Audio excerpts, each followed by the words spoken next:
ஐயா வைகுண்டர் குறித்து ஆளுநர் ஆர்.என். ரவி கூறிய கருத்துக்கு கண்டனம் வலுத்திருக்கிறது. அண்மை செய்தியாக பார்த்து வருகிறோம்.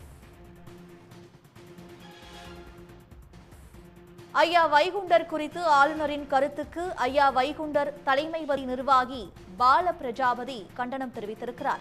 யாருடைய சுய லாபத்திற்காகவும் வரலாற்றை திரித்து கூறக்கூடாது என பால பிரஜாபதி தெரிவித்திருக்கிறார். சனாதனத்தை காக்க வந்தவர் வைகுண்டவர் என்று ஆளுநர் கூறியதற்கு கடும் கண்டனம் எழுந்திருக்கிறது.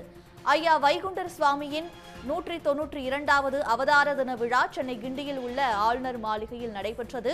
விழாவில் ஐயா வைகுண்டர் குறித்து ஆளுநர் ஆர்.என். ரவி பேசிய கருத்தால் சர்ச்சை எழுந்த நிலையில் ஐயா வைகுண்டர் குறித்து ஆளுநர் ஆர்.என். ரவி கூறிய கருத்துக்கு கண்டனம் வலுத்து வருகிறது. ஐயா வைகுண்டர் குறித்து ஆளுநரின் கருத்துக்கு ஐயா வைகுண்டர் தலைமைபதி நிர்வாகி பால பிரஜாபதி கண்டனம் தெரிவித்துள்ளார். யாருடைய சுய லாபத்திற்காகவும் வரலாற்றை திரித்து கூறக்கூடாது என பால பிரஜாபதி அடிகளார் கண்டனம் தெரிவித்துள்ளார். சனாதனத்தை காக்க வந்தவர் வைகுண்டவர் என்று ஆளுநர் கூறியதற்கு கண்டனம் எழுந்திருக்கிறது. ஐயா வைகுண்ட சுவாமியின் 192வது அவதார தின விழா சென்னை கிண்டியில் நடைபெற்றது. விழாவில் ஐயா வைகுண்டர் குறித்து ஆளுநர் ஆர்.என். ரவி பேசிய கருத்தால் சர்ச்சை எழுந்த நிலையில் அதற்கு கண்டனம் வலுத்து வருகிறது.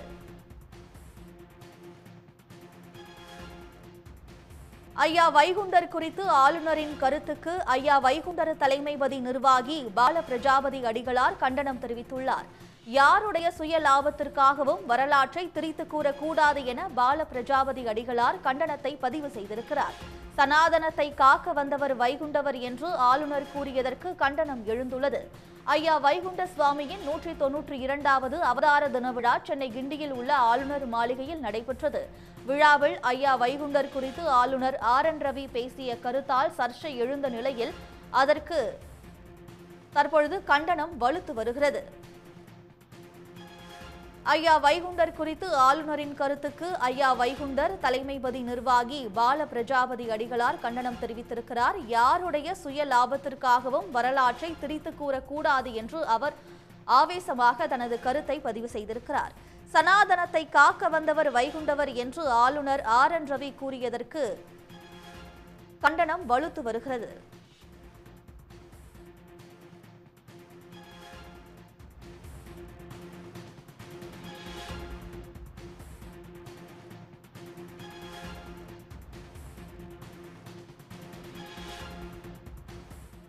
நாராயணனுடைய அவதாரம் என்பதற்காக எதுவும் சொல்ல, எந்த நாராயணன்? சிவன் அவர் சொல்லுகிறார், நாரணம் வைகுண்டமாகி நாட்டின் வந்தே காரணம் எல்லாமாச்சு, கலியுகம் அழிந்து போச்சு, புராண வேத நூல் ஆகமங்கள் சாரமும் கெட்டு போச்சு, புராணங்கள் புகுத்தப்பட்டிருக்கிறதுன்னு வைகுண்டசாமி சொல்லுகிறார்.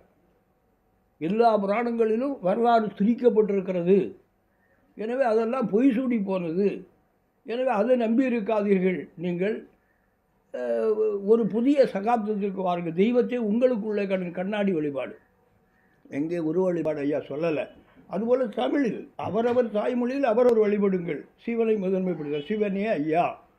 அப்போ நாராயணரா சிவனே ஐயா என்று ஏன் சொன்னால், ஐயா சிவசிவ அரகரா என்று நாங்கள் ஏன் வழங்குகிறோம்? எங்கள் இதெல்லாம் சொல்லக்கூடாது. அவரவர் வேலையை அவரவர் பார்க்கணும், அதுதான் சிறப்பு. எங்கள் வேலையை எடுத்துக்கொண்டு யாரோ ஏதோ வழி தேங்காய் எடுத்து தெருப்பிள்ளையாருக்கு ஒடிப்பது போல் யாரும் செய்யக்கூடாது. இந்த உச்சபட்ச அதிகாரத்தில் இருப்பதற்காக, ஏன்னா உச்சபட்ச அதிகாரத்திலிருந்து அரசன் செய்த போது அதை எதிர்த்தவர் வைகுண்டசாமி, கேட்டவர் வைகுண்டசாமி. உரிமை, மனிதனுக்குள்ளேய சமத்துவத்தையும் சகோதரத்துவத்தையும் அவர்களுக்கு வேண்டிய அந்த சமூக நீதியும் கேட்டவர் வைகுண்டசாமி. கொத்தை குறைக்காதே, குறைமறைக்கால் வைக்காதே, தாழ கிடப்பாரு தற்கா, அது அவருடைய சப்ஜெக்ட். அதை பற்றிய பேசலையே, அவருடைய பெருமையை பேசியிருக்கலாமே.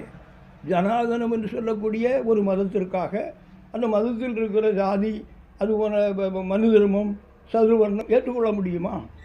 இந்த ராமனை எடுத்துக்கொண்டால் அவன் நாராயணனுடைய அவதாரம். அந்த ராமன் ஓடம் தள்ளியவனை தன்னுடைய உறவாக சொன்னான், தன்னுடைய மனைவி அவனுக்கு உறவு என்று சொன்னான்.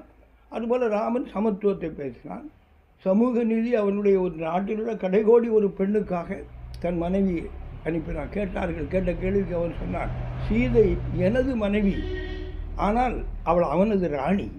அவனுடைய ராணி எப்படி இருக்க வேண்டும் என்ற எண்ணம் அவனுக்கு இருப்பது இயல்பானது, அதை நான் மதிக்க வேண்டும், அதுதான் அரசனுடைய கடமை என்று சொன்ன அந்த ராமனை பேசுகிற உரிமை யாருக்கு? உடனுக்குடன் செய்திகளை தெரிந்து கொள்ள சன் நியூஸ் பெல் ஐகானை கிளிக் பண்ணுங்க.